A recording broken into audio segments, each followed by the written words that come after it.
starting an island this morning. Just wanted to show you typically where we start. We try to start on a sharp curve away from the street. That way, if it's a really big island and it's super hot, sometimes you have a difficulty, you know, trying to match up the ends. One side might be a little dry by the time you get there. So we usually try to start in the back somewhere.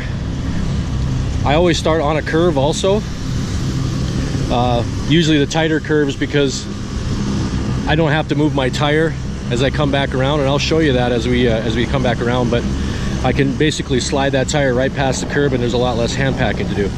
One thing you can do when you're doing a large island, if it's really hot, if you do have a towel or a shirt, you could get one damp and lay it over the end.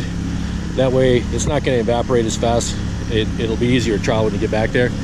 If you don't have a towel or a shirt or anything like that, take an empty concrete bag and just get it wet and lay it over the top, and that's going to help you a lot, just because it's going to prevent evaporation.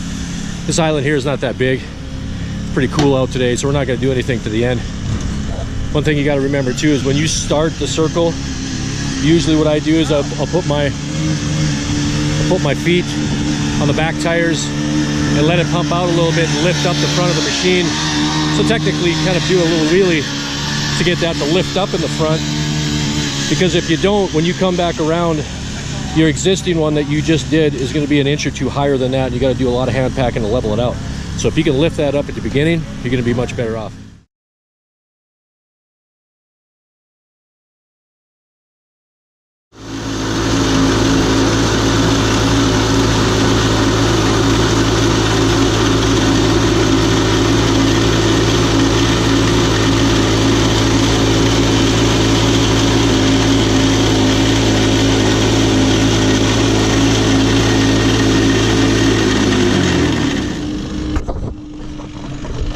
Steer it right past that curve and actually match it up fairly well without having to move a lot of concrete, you know, slide it over and things like that.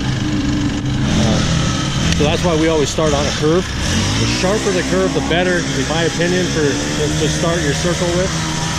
If we did anything, let's say we started down here where it's still a curve but it's kind of straight, I can't get that tire to go past. I have to steer it outside and I have to move the concrete in. Not that huge of a deal, but you know, the less work that you need to do, the better. Back here. Remember, I did a wheelie at the front of this to lift that up, and we're at the same level here. If I didn't do a wheelie, then this would be probably an inch lower, and you'd have to feather all that out. Makes it kind of a pain.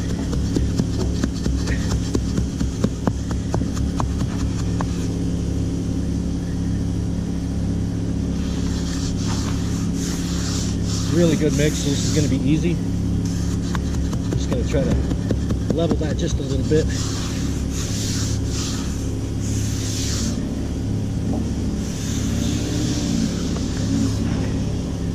We'll have Trey go over that one more time with the piston. He's going to use the finishing trowel, but you can tell that I didn't really have to do a heck of a lot, and that's fairly level.